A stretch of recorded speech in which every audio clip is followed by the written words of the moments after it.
Então, Já meus está amigos, gravando. Vou cortar o microfone aqui. então, eu tenho esse curso que se chama Cinematografia, né, Diferenciais de Qualidade, ou Diferenciais de Qualidade em Cinematografia, né?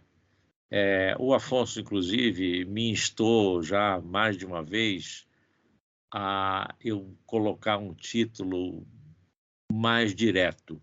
Ele acha que esse título, Diferenciais de Qualidade, ele acha um pouco impopular. Ele acha que poderia ser uma coisa mais... Mas eu gosto muito dessa palavra, diferencial, né?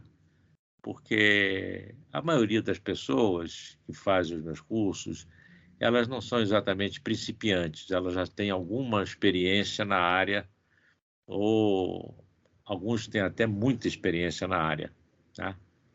Então, o que elas estão buscando é justamente um diferencial, alguma coisa que torne o trabalho delas notado, né? Alguma coisa que tire o trabalho delas da massa, né? Tem tanta gente nessa atividade de cinematografia hoje, né? Com o digital eletrônico, se popularizou muito, né? Todo mundo não só atua, como a maioria tem seu próprio equipamento, tal. Então, o universo cresceu muito, né? Mas eu sempre digo, meio brincando, que é isso, tem milhões, bilhões de pessoas têm automóveis no mundo, né? Desses bilhões, milhões gostam muito de automobilismo e tal, mas só tem um campeão mundial, né, em cada categoria do automobilismo. Então, não interessa o tamanho do universo que você está lidando, né? Mas você sempre vai ter um elite, um número limitado de pessoas que têm o trabalho reconhecido como exemplar, como modelo, como uma, uma vanguarda, né? Pessoas que rapidamente conseguem incorporar as mudanças tecnológicas e fazer com elas um diferencial. Então, eu fiquei com esse título, Diferenciais de Qualidade, porque eu sei que esse curso não é um curso para principiantes, é um curso para pessoas que já atuam na cinematografia há algum tempo, tá? Então, é procurar. E para chegar nisso, para chegar a pessoa criar um diferencial no trabalho dela, eu cheguei à conclusão que não é nem insistir muito na tecnologia, né, nas mudanças, nas últimas mudanças tecnológicas, no último grito da tecnologia. É mais integrar o conhecimento de como nós percebemos, né, a qualidade. Começar por aí, começar pelo espectador, começar por quem está olhando a tela, né? Entender quais são os parâmetros de qualidade da visão humana. Então, eu começo, o primeiro ponto do curso, a gente tem aqui uma relação de 8 temas, tá? Eu estou consultando aqui na própria página da Cursos, ABC Cursos, tá? E o primeiro tema do curso, que vai ser o da primeira aula, é acuidade visual e resolução espacial, né? Função de transferência de modulação, MTF. O que é a acuidade visual? A acuidade visual justamente é a característica da visão humana, né? A visão normal, né? Se você tem algum problema de, né, miopia, hipermetropia, astigmatismo e tal, você hoje tem os meios para corrigir esses problemas todos, né? Então você pode considerar você com uma visão 20 por 20, 6 por 6, mesmo usando óculos. O óculos já não é mais, né? Inclusive, ironicamente, quando você vê aí na história da cinematografia, né, grandes diretores de fotografia usavam óculos daqueles de fundo de garrafa, né? Eu me lembrei agora, falando nisso, me lembrei do Mário Carneiro, né? O Mário Carneiro, ele tinha que operar a câmera de óculos, porque a correção de dioptria que tinha nas câmeras, na reflex, e na Cameflex eram insuficientes para focar a imagem no viewfinder para ele. Então, ele botava lá em -5 a dioptria no visor e, mesmo assim, ele usava o óculos. Ele tinha até um outro óculos, uma opção óculos antigo, que aí combinava a correção da dioptria no viewfinder com o óculos. Então, isso não é mais impedimento. Se a pessoa tem a visão perfeita, ela vai estar enxergando com uma resolução de 3 minutos de arco. Tá? 3 minutos de arco, para quem se movimenta aí bem na geometria, o círculo tem 180 graus vezes 2, né? 180 para cima, 180 para baixo, 360 graus. Cada grau é dividido em 60 minutos de arco. E cada minuto de arco é dividido em 60 segundos de arco. A nossa resolução, nossa acuidade visual, se dá em 3 minutos, não em 3 segundos. Né? 3 segundos, a gente seria uma águia. Né? Em 3 minutos de arco. Em 3 minutos de arco, você consegue distinguir uma linha branca, uma linha preta e uma linha branca, ou o contrário, uma linha preta, uma linha branca e uma linha preta. Tá? Então, essa é a nossa acuidade visual. Então, o que a gente considera inicialmente? Que tudo é feito em função da distância na qual aquilo vai ser visto. Né? E assim foi desde sempre. Né? Desde sempre foi assim. O tamanho do livro, né, o tamanho das letras do livro, do jornal, foram estudados, né, para serem bem legíveis naquela distância de você segurando um livro, mais ou menos 45 centímetros. Quando você está com um livro nas mãos, ou um jornal, ele está aproximadamente entre 40 e 45 centímetros de você. Então, por que tudo é regulado para a distância que vai ser visto? Basicamente por economia. Né? Se eu faço os livros maiores, com as letras maiores do que precisa, eu vou estar gastando papel e vou estar gastando tinta, né, a mais do que precisa. Então, o primeiro fator, e isso é aplicado também na cinematografia, né, é uma objetividade bem clara, né, em relação à escala das coisas. Então, quando você sabe como é que você percebe a realidade através do sentido do olhar, você adquire essa racionalidade, você não gasta, né, mais do que o necessário para capturar uma imagem, depois para exibir essa imagem, né? Você fica com uma racionalidade. Então, o primeiro ponto que eu vou tratar é justamente como é que a nossa visão funciona em termos de acuidade. Aí, nesse momento, eu não estou considerando percepção cromática, de cores, não, estou falando só, né, da acuidade visual. Não estou nem ligando ainda com o suporte, né, com câmeras, com projetores, nada. É só como é que um ser humano, né, resolve a realidade em termos de olhar. Né? E falo também dessa função de transferência e de modulação, que é o padrão de acuidade visual. Né? Tudo é feito em função desse teste, né, de transferência de modulação. É aquilo que a gente vê nas cartas de resolução, quando você vai testar uma objetiva, né? Pega aquela carta de resolução, aquelas linhazinhas, né? Às vezes tem a forma de uma trombeta, né? Vai reduzindo à medida que vai ficando mais fino, então aumenta ali a resolução espacial, até você não ver mais linhas pretas em fundo branco, vira um cinza médio. Né? Então, essa função de transferência de modulação serve para ver, né? Sem nenhum trocadilho, serve para ver o que você está vendo, né? Para determinar como é que você está vendo as imagens. O segundo ponto que eu vou tratar no segundo encontro, né, Deixa eu fazer uma observação aqui. Isso aqui é uma proposta idealizada, né? Às vezes não vai ser exatamente cada um desses temas em cada um dos encontros. Às vezes sobra uma coisinha, né? Ou fica faltando uma coisinha. Então, isso aí vai ser distribuído aí ao longo desses 8 encontros da melhor maneira possível. E eu tomo cuidado sempre, em todos os cursos que eu dou, de deixar uma margem, né, no último encontro, para que a gente possa fazer uma recapitulação, tirar dúvidas, né? Então, tem um fusível aí para a gente não perder conteúdo. Chegar no final, faltou falar isso, não. Então, nesse segundo encontro, eu já introduzo um elemento da cinematografia, que na realidade 2 elementos, né? A objetiva, né?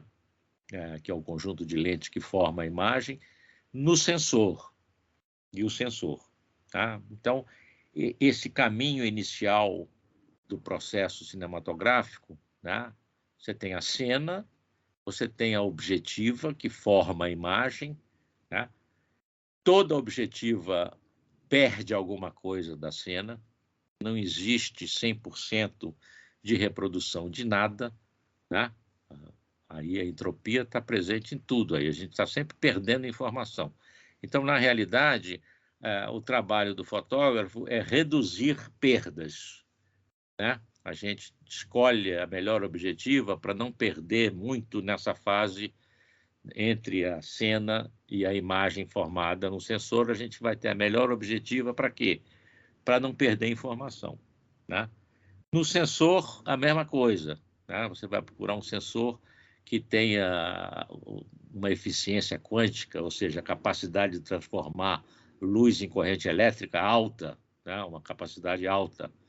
Você vai ter o maior número possível de sensores, de pixels nesse sensor, né? Então, tudo isso é feito para que você reduza as perdas, né? Cinematografar é administrar perdas, né? Você está sempre indo no sentido de reduzir a perda de informação para chegar no final, né, com uma quantidade boa de informações, porque quando ela virar mídia de exibição, quando ela for formatada para exibição, seja doméstica, seja em sala de exibição, ela ainda vai ter uma última perda, né? Então, a teoria do funil, né? Eu vou falar muito na teoria do funil, começar com muito, né, para chegar no padrão. No padrão são formatos universais, né? Infelizmente, ainda existem, inclusive, vários padrões, não existe um padrão único, né? A gente achou que quando saímos do PAL NTSC, que era a televisão standard, né, a gente ia passar para um universo sem multiplicidade de formatos. Isso não aconteceu, nem nunca vai acontecer, porque, né, o ser humano é complexo mesmo, tem os interesses econômicos, comerciais e tal. Então, a gente sempre vai ter aí uma multiplicidade de formatos para a gente... Tá? E também nesse segundo encontro, né, depois que o sinal sai do sensor, a informação sai do sensor, tem a parte da montagem do sinal de vídeo, né? Num primeiro momento analógico, né? Todo o sinal de vídeo nasce analógico, não existe sensor digital, né? A digitalização é feita numa etapa posterior, né? Eu vou explicar bem esses parâmetros de digitalização, né? Vou me concentrar, vou explicar o teorema de Nyquist, né? Que diz quantas amostras têm que ser tiradas de cada sinal, dependendo da frequência mais alta do sinal. Tudo isso vai ser deschavado, né? Vai ser detalhado para a gente ter uma ideia precisa, né, de como você chega da cena até o sinal de vídeo, né, que vai ser gravado, com a menor perda possível, administrando as perdas da melhor maneira possível, logicamente dentro da proposta estética que você tem, né? Cada filme, cada obra é uma obra, e você vai administrar esses fatores todos, não só para reduzir perdas, mas para imprimir, né, uma direção nessa imagem, para essa imagem ficar de acordo com a narrativa que você está, né, a história que você está contando com imagens. Tá? Então, eu sempre vou focar na parte da técnica, mas nunca vou perder de vista em nenhum dos encontros a questão estética, porque elas são inseparáveis. Não dá para você separar a técnica da estética, nem a técnica da narrativa. Elas estão juntas. No terceiro encontro, eu vou falar do que é o mais importante na imagem reproduzida, seja ela fotográfica, cinematográfica, que é o contraste, né? A diferença de luminância que eu consigo reproduzir. Tá? A gente sempre tem uma perda quando reproduz cinematograficamente uma cena, né, que está em frente o que está em frente da câmera, né, porque a gente vai ter que reduzir para poder gravar o contraste da cena. E a estética é mandatária, né, nisso aí. O que eu posso perder e continuar com a imagem que eu idealizei? Aonde eu posso perder? Nos extremos, no que está muito claro, no que está muito escuro, eu devo estender os tons médios. Tá? Então, o contraste, a diferença de brilho, de luminância que eu consigo reproduzir, é o principal elemento da imagem. Né? O contraste é o principal elemento da imagem. Isso, inclusive, ficou muito claro a partir do momento em que a tecnologia da medicina consegue examinar o nosso córtex visual em tempo real. Você pega uma pessoa, bota ela dentro daquele tubo lá de ressonância magnética funcional e exibe imagens, tá? Com vários níveis de contraste, com vários níveis de cor, de saturação, e vê como é que o córtex da pessoa está funcionando, o córtex visual como é que está reagindo. E hoje está muito claro que a área maior do córtex visual e a que tem mais resposta nesses testes é justamente aquela área responsável pela percepção do contraste, das diferenças de brilho, de luminância. Né? Então, o contraste é a essência da imagem, tá? A diferença dos níveis de luminância. E associado a ele, e dependente dele, está ligado intrinsecamente ao contraste, você tem a resolução espacial. Né? À medida que você diminui o contraste, você perde resolução espacial. Tem um gráfico que é o fundamento disso aí, que eu dedico bastante tempo a destrinchar esse gráfico, a gente entender, porque a nossa percepção dos detalhes ela está ligada diretamente ao contraste e tem uma região da resolução espacial, do que a gente enxerga com mais detalhe, que está ligado diretamente a essa variação do contraste.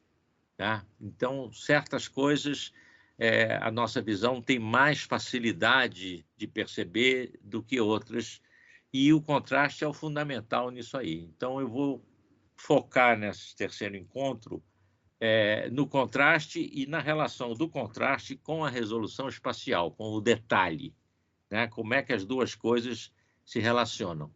Tá? É uma coisa interessante porque é uma coisa dinâmica, as pessoas não têm a mesma resolução espacial durante a vida toda, né? Isso é uma coisa que decai com a idade, né? A gente tem estudos também hoje bastante adiantados para ver como é que isso se perde ao longo da vida, né? E, logicamente, você, quando estuda isso em termos técnicos, você fica percebendo como você pode, né, você como profissional, de que forma você pode manipular isso, né, até para suprir, como é que se diz? Às vezes você não tem todo o equipamento que você quer, você não tem exatamente as características do equipamento que você imagina, então você com esse conhecimento teórico, você aprende a como suprir essas deficiências que você tem, né, em função de produção ou de facilidade de locar equipamentos e tal. Você, quando tem o conhecimento teórico, ele, às vezes, supre, né, algumas ausências, algumas deficiências que você... Se você não tem esse conhecimento técnico, você fica na mão, né, literalmente na mão. Você não tem como suprir isso aí. No quarto encontro,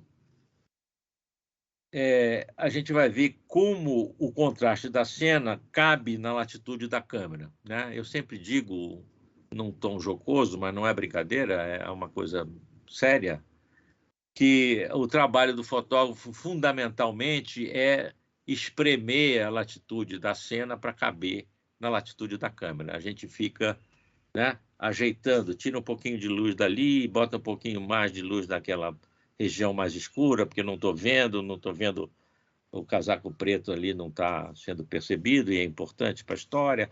Então você está sempre manipulando, né, o contraste da cena para ele caber na latitude da câmera, né?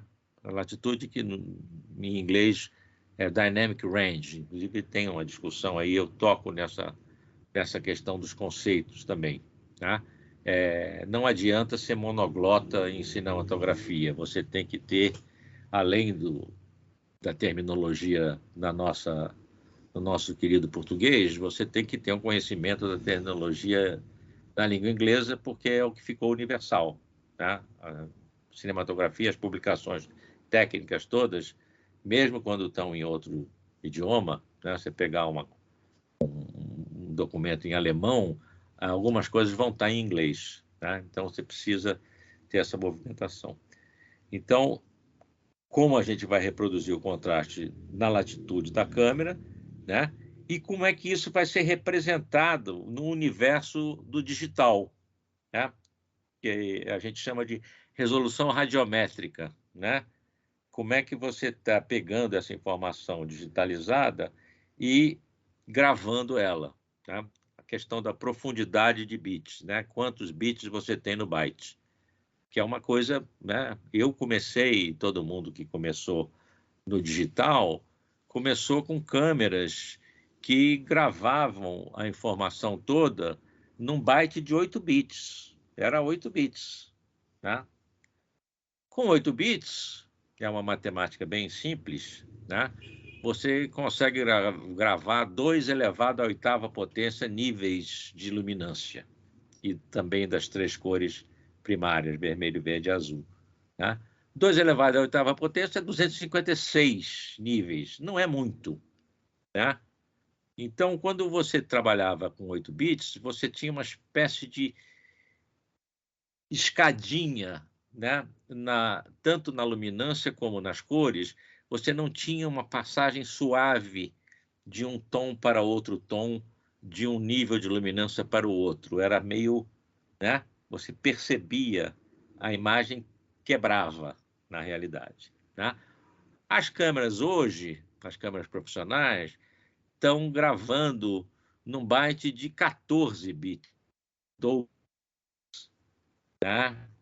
Então, sobe exponencialmente, né? Quando você vai de 8 para 10 bits, já vai de 256 para 1024. Já é uma mudança, né, considerável.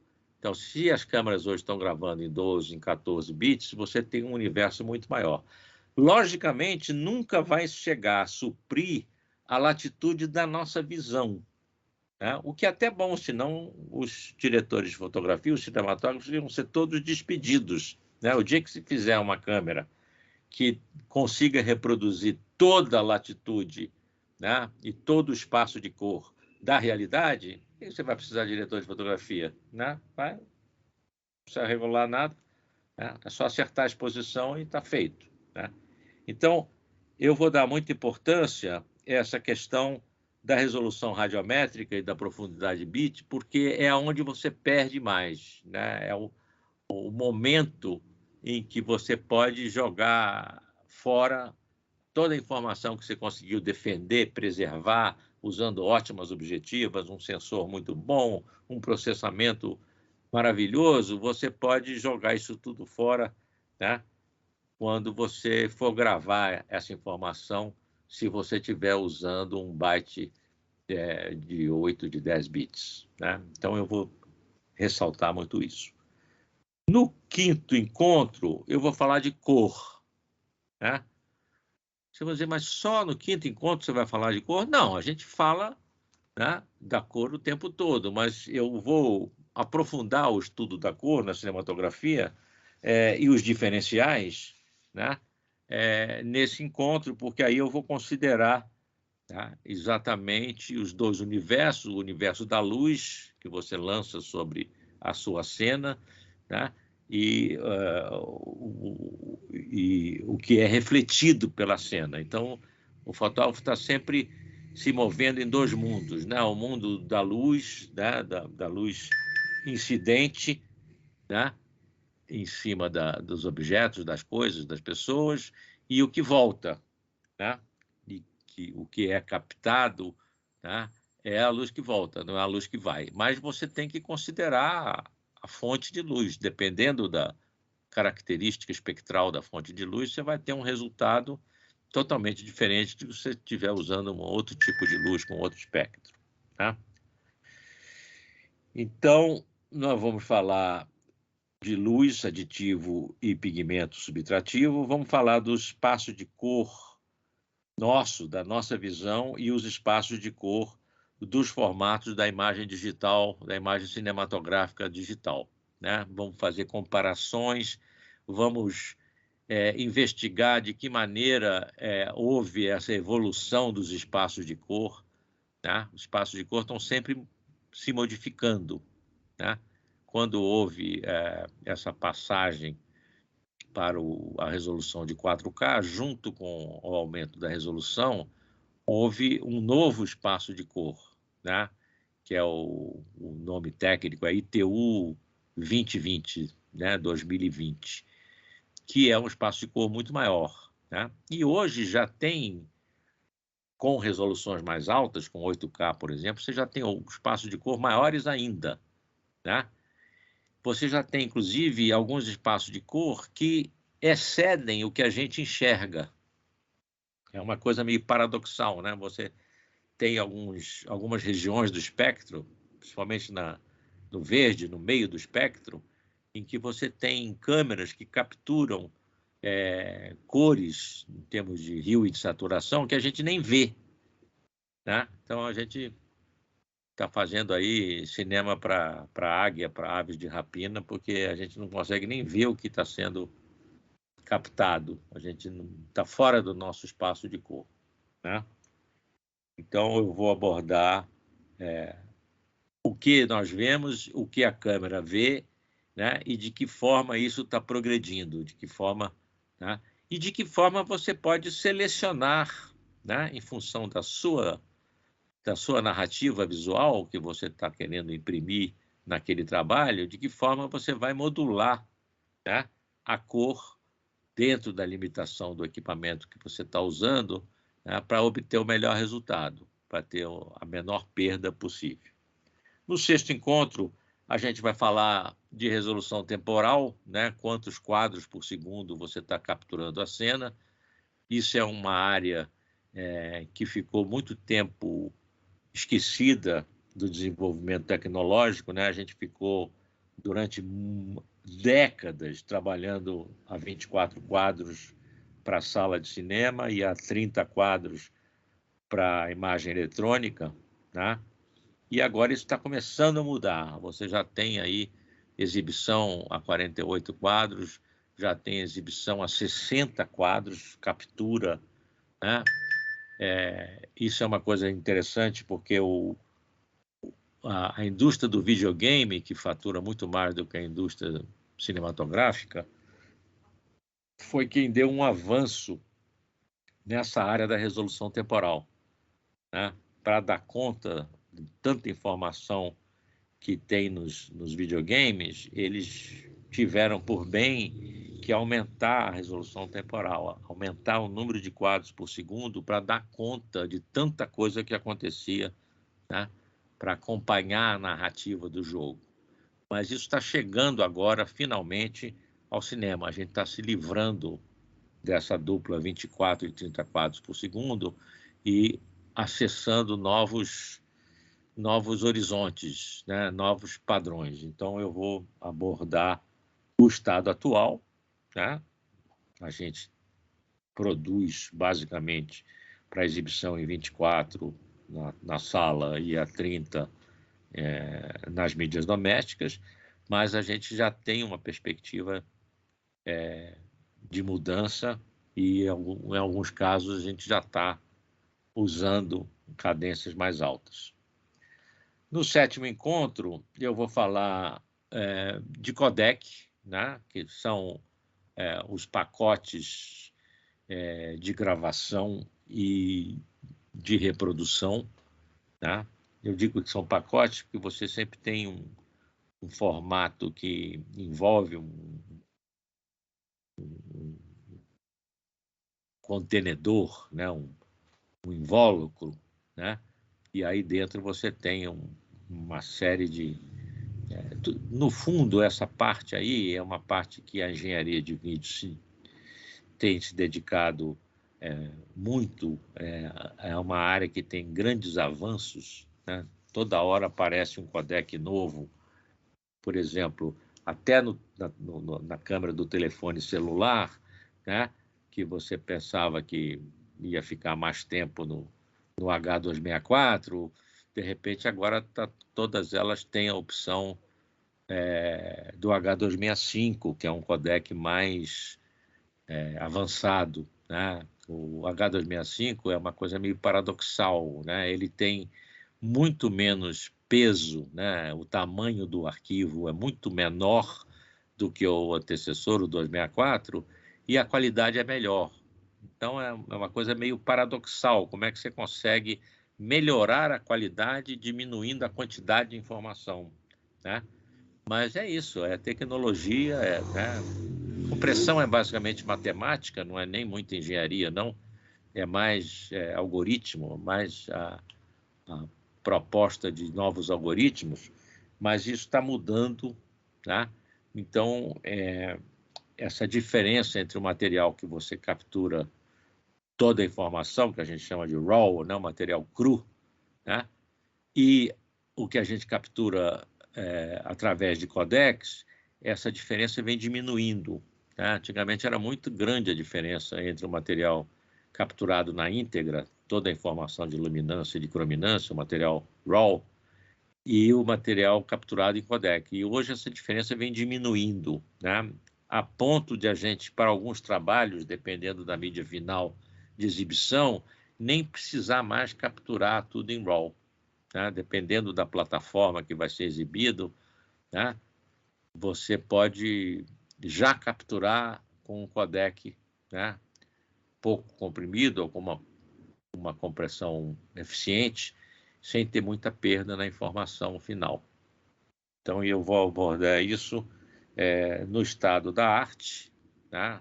No estado atual, mas também com uma perspectivazinha de como é que se deu a interação entre o conhecimento desenvolvido da visão humana, né? Todas as descobertas que foram feitas aí com esses novos equipamentos, né? E a engenharia de vídeo, né? Porque de um tempo para cá, nos últimos 20 anos, né? O grande progresso na engenharia de imagem veio das descobertas feitas pelos pesquisadores da visão humana, tá? Pelos biólogos, pelos médicos, tá? Porque foi a incorporação disso. Vou dar um exemplo simples, bem, né? Descobriu-se, estudando a visão humana, que objetos que passam muito rapidamente pelo campo visual de uma pessoa não são percebidos em detalhe. Se alguma coisa cruza o seu campo visual rapidamente, você não consegue perceber muitos detalhes. Você consegue perceber a forma, a cor, mas não consegue ver textura, não consegue ver mais detalhes. E a engenharia de vídeo, assim que isso foi afirmado na fisiologia da visão humana, incorporou imediatamente essa informação. Então, todos os codecs atualmente comprimem mais objetos que cruzam o campo, né, da câmera, que cruzam a imagem rapidamente, eles comprimem mais, porque sabem que não vai ser percebido mesmo esse tipo de informação, então eu posso comprimir a informação mais, posso ter, inclusive, mais perda na informação, porque como não vai ser percebido, eu posso... Tá? Então, essa interação que a gente tem atualmente entre o que se descobre na visão humana, né, e o que se propõe na engenharia para reproduzir a imagem, né, pelos meios cinematográficos, né, objetivos, sensores, processamento, né, as câmeras de uma forma geral, né, essa interação entre o que se sabe na fisiologia da visão e o que a engenharia propõe está sendo revolucionária, né? Aí é que está o progresso hoje está aí nessa interação entre o saber como nós vemos, né, e como devem ser construídos os dispositivos que capturam as imagens que nós vamos ver nas telas, né, nos ecrãs. E o último encontro vai ser um encontro de revisão, de perguntas e respostas, de resolução de dúvidas, né? E se eu tiver tempo, se a gente cumprir esses 8 encontros, né, falar um pouquinho do futuro também, né, de como a coisa se desenha daqui para frente, né, para onde vai, para onde se imagina, né, para onde aponta a evolução da cinematografia, né, quais são os próximos. Porque, às vezes, fica uma impressão de que uma determinada tecnologia, um determinado aspecto da imagem cinematográfica vai para uma direção, e isso não ocorre. A gente viu há pouco tempo atrás com o 3D, né? O cinema em 3 dimensões parecia ser uma coisa muito promissora, tal, e hoje você não tem mais quase nada, né, nessa área. Não, as salas fecharam, as salas de exibição, então tem muitas coisas que não se realizam. E tem outras que ainda não se realizaram, mas que têm grande potencial de revolucionar a cinematografia. Uma das coisas que eu vejo no horizonte, que talvez seja um diferencial para o futuro, é a substituição da imagem constituída por pixels por uma imagem vetorial, constituída por vetores. Isso é uma coisa que vem sendo estudada, vem sendo desenvolvida, principalmente por uma universidade na Inglaterra, a Universidade de Bath, que tem trabalhado nisso aí, junto à indústria também, a Marconi, que é uma empresa inglesa de tecnologia eletrônica, está junto com eles, e isso vai ser um diferencial no futuro enorme, porque a imagem vetorial não tem limite de ampliação. Ela não perde resolução quando você amplia a imagem. Então, você vai poder exibir nas nuvens, você vai poder projetar, né? Se você tiver intensidade luminosa suficiente para isso, você vai conseguir fazer projeções, né, gigantescas, gigantografias, né, com essa tecnologia. Então, eu vou, nesse último encontro, dando tempo, eu vou fazer uma espécie de exercício de futurologia para aonde vai a imagem cinematográfica. Então, esse é o plano de curso que a gente tem. Se vocês quiserem agora perguntar alguma coisa, né, como é que eu vou tratar alguns desses aspectos, eu estou à disposição. Oi, Carlos. Primeira pergunta. Sim. Bom, primeiro, fascinante, sem dúvida, maravilhoso. Nós temos já um calendário já publicado sobre estas 8 Tá, na página da ABC, onde está o curso, né? Na página da ABC Cursos, tem a página desse curso, Diferenciais de Qualidade em Cinematografia. Aí está esse programa, esses 8 encontros, cada um com esses itens que vão ser tratados, tá? E isso aí tem uma experiência anterior, quer dizer, esse curso não é a primeira vez que eu dou esse curso, eu já dei em outros lugares, em outras plataformas, né? Então, eu fui modulando esses 8 blocos para caber. Então, teoricamente, se a turma me acompanhar direitinho, a gente vai conseguir cumprir os 8 encontros e ter essa sobrinha para falar aí do futuro da tecnologia cinematográfica. Eu espero que sim. Maravilha. Obrigado. Mas está tudo nessa página, tá? Eu também, no final do curso, eu forneço um índice de links, né, para ampliar um pouco o que foi tratado. Algumas coisas que não dá para aprofundar em 8 encontros, eu dou uma bibliografia digital, né, com referências que vocês vão poder encontrar para quem quiser ampliar esse conhecimento, né, porque cada item desses aqui é um universo, né? Quando você começa a falar, por exemplo, de resolução espacial, tá? Comparando a nossa capacidade de enxergar os detalhes com a capacidade dos equipamentos de capturá-los e de exibi-los, é uma coisa praticamente infinita, é um saco sem fundo. Você vai, tem mais descoberta, tem mais tecnologia nova, né? E isso eu sempre gosto de deixar um horizonte aberto, né, para a pessoa ir além do curso que eu estou dando. Tá? O curso que eu estou dando é a estrutura da coisa, né?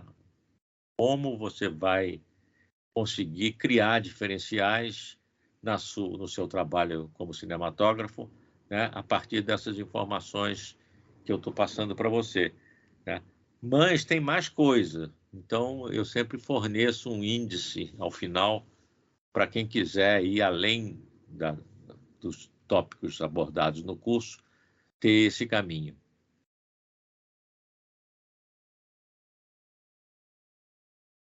Mais alguma pergunta? Estamos com quanto? Estamos com 1 hora. A gente tem tempo, se vocês quiserem conversar mais. Carlos, Diga. uma pergunta a mais. Eu entendo que, como exemplo, você mencionou o tema de, em vez de pixels, utilizar o método Vetores, é. De alguma forma, o PDF, acredito que é um sistema de representação de imagens vectorial. Eu estou errado? Na imagem parada, isso já está bem mais avançado do que na imagem em movimento, né? A imagem em movimento sempre anda a reboque, porque é mais complicado, você tem um volume de informação muito maior, né? Então, ela nunca está par e passo com a imagem still, mas não saiu ainda do campo experimental. O vídeo vetorial, ele ainda é uma coisa experimental. Se você entrar no site da Universidade de Bath e colocar Vectorial Video, você vai ver, inclusive, alguns exemplares de vídeo gravado com câmera vetorial, com reprodução. Mas, lógico, você está vendo uma tradução para o universo dos pixels. Você está vendo na tela do seu computador que trabalha com pixels. Mas dá para ter uma ideia, né, do campo que existe aí para se avançar na qualidade, né? Você independer de uma imagem formada por pontos é uma coisa muito desejável, né? Porque você está tirando um fator de limitação, né? Por exemplo, você já tem hoje captação e finalização em 8K. Esses filmes todos grandes de Hollywood que trabalham com um monte de layers de imagem, né? Esses filmes de super-herói, eles já trabalham na captação e na finalização, e nessas cenas mais complicadas, em 8K. Né? Por quê? Porque são vários layers, várias camadas, muita informação, né? Então, mas depois isso chega na tela, no máximo, em 4K. Ninguém vai exibir em 8K. Pelo menos num prazo curto, eu acho que ninguém vai exibir em 8K. Mas se essa tecnologia vetorial avançar, tá, e chegar na exibição também, aí vai ser uma mudança grande. Tá? Então a gente precisa estar com um olho sempre à frente, né? A gente tem que estar sempre vendo para onde a coisa está indo. Por isso que tem coisas que não vingam, como o 3D, e tem coisas que não estão ainda muito bem definidas, né? Por exemplo, qual vai ser a importância e influência da computação quântica, dos computadores quânticos, né? Na cinematografia, né? Quando você sai da computação clássica, vamos chamar assim, né? Onde você tem um bit tendo dois valores possíveis, 0 ou 1, e passa para a computação quântica, onde um bit pode ser 0, 1 ou qualquer valor entre 0 e 1, você tem uma revolução total em termos de quantidade e de velocidade de informação. Né? Então, para onde vai levar, né, se a computação quântica for integrada à cinematografia, para onde ela vai? Isso é uma pergunta também para esse 8º encontro, né? Para onde vai levar? Es que eso es una ruptura, digamos así, es una mudanza de concepto fundamental. Es una ruptura completa, digamos, de un otro panorama. A computação quântica vai revolucionar o mundo todo. É uma coisa... É muito complicado, porque a tecnologia que existe atualmente, se você der uma pesquisada aí na internet, né, a Google, junto com o MIT, eles fizeram uma parceria, Google, MIT, e construíram um computador quântico experimental. Tem até foto dele e tal, é uma coisa muito estranha. A aparência das coisas é muito estranha, né? As condições de uso, né? Essas máquinas, esses computadores quânticos, eles operam a uma temperatura muito próxima ao zero absoluto, menos 273 Celsius. Então, já é uma dificuldade grande, né? Só você obter um ambiente para a máquina trabalhar a menos 272, blá, blá, blá, blá, blá, né? O mais próximo possível do zero absoluto, já é uma dificuldade tecnológica muito grande. Né? Fora outras dificuldades, né? O problema do erro aleatório, que é uma coisa que eles também... Né? Então, você tem um recheque, né, durante o processo constante, porque a possibilidade de erro aumenta muito na computação quântica. Mas isso tudo está sendo testado, pesquisado, né? Isso está avançando. Né? E vai chegar algum momento em que essa tecnologia vai estar acessível e que vai ser incorporada pela cinematografia. Esse momento vai chegar. Não sei quando, não sei se eu vou ver isso, né? Mas quem tem menos idade, com certeza vai chegar a ver esse casamento entre a computação quântica e a cinematografia. E vai revolucionar, porque aí você, né, vai conseguir atingir níveis de contraste, de resolução espacial e tal, muito próximos da visão humana, porque você não vai ter limite de processamento, de quantidade de informação, de velocidade de processamento, né? Esses limites vão ser ampliados muito numa escala geométrica, então vai ser possível ter uma câmera e um monitor que reproduza praticamente de uma forma igual a que você vê a realidade.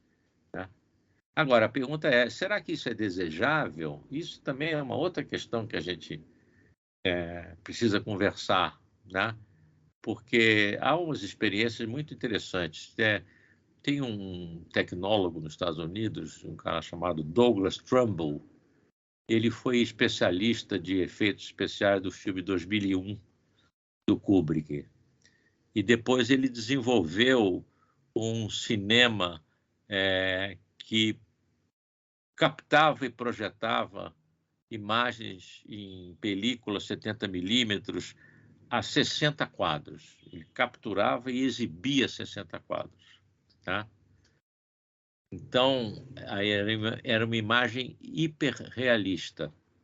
Tão hiperrealista que funcionava muito bem nos primeiros filmes que eram documentários, demonstrativos da tecnologia, mas quando começou-se a fazer dramaturgia com essa tecnologia, não funcionou muito bem, não, porque cenas de violência, o espectador ficava tão perturbado com o realismo do que ele estava vendo na tela que pessoas passavam mal, saíam da sala de exibição, tal, tanto que a tecnologia não foi para frente. Ele tinha conseguido investimento, conseguiu fazer 2 teatros que exibiam, chamava Showscan, se vocês quiserem pesquisar, Showscan era o nome da tecnologia. Eles fizeram uma sala na costa leste e outra na costa oeste, Califórnia, outra em Nova York.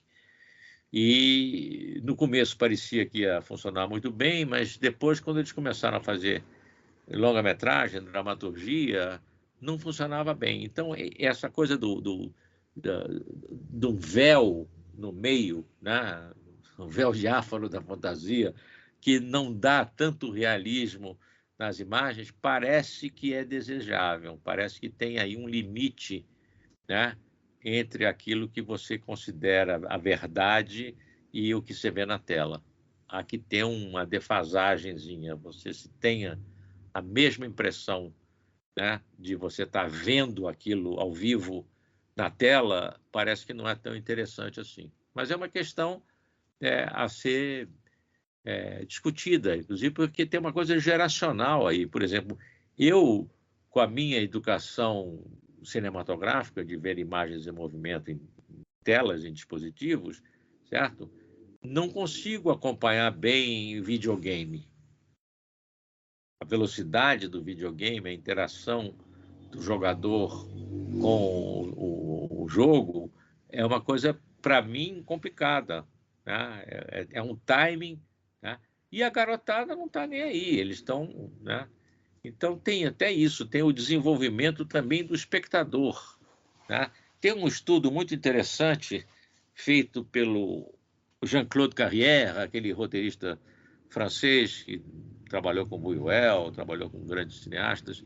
Ele tem um livro chamado A Linguagem Secreta do Cinema, que é um dos melhores livros sobre imagem cinematográfica que eu já li. E ele faz uma observação muito interessante.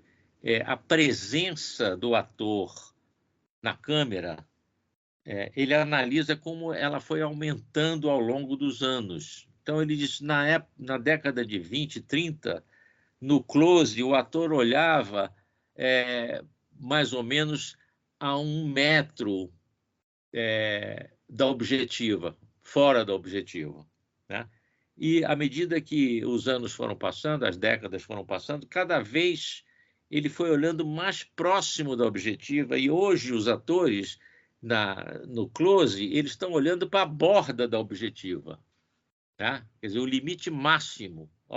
Só não olha para o objetivo porque aí muda o sentido, aí vira Brecht, né? Aí vira distanciamento, ele está falando para a câmera.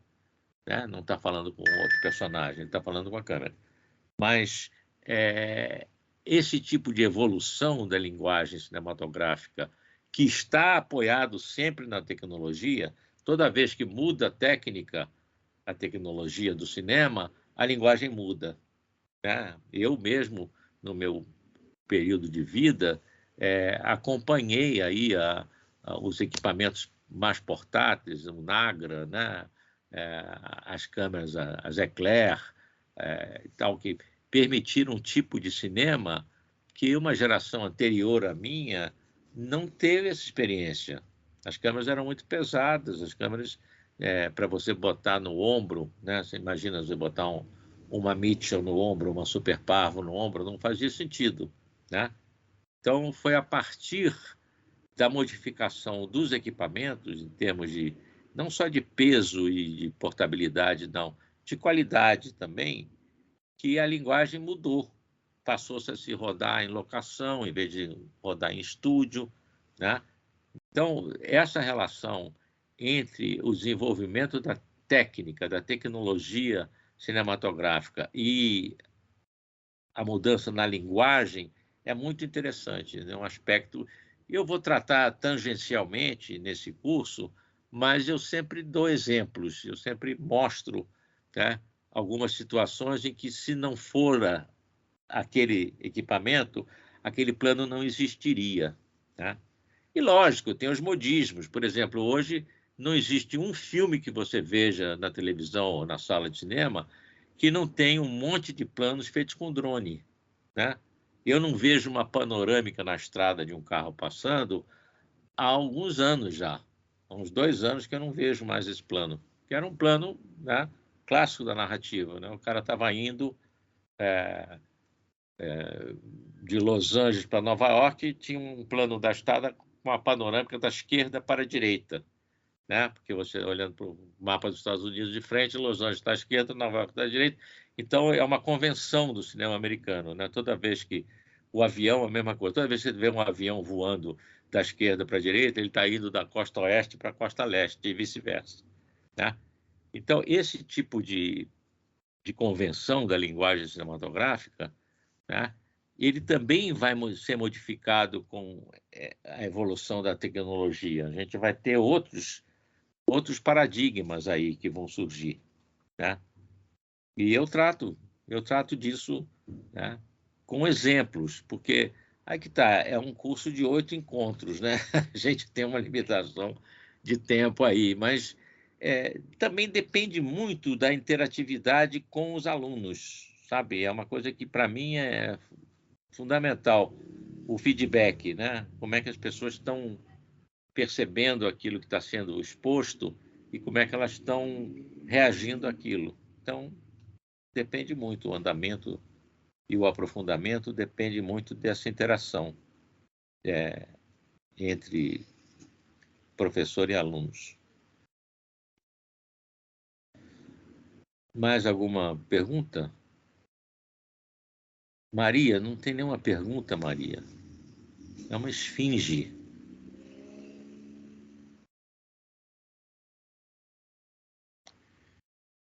Então, gente, se não temos mais nenhum ponto a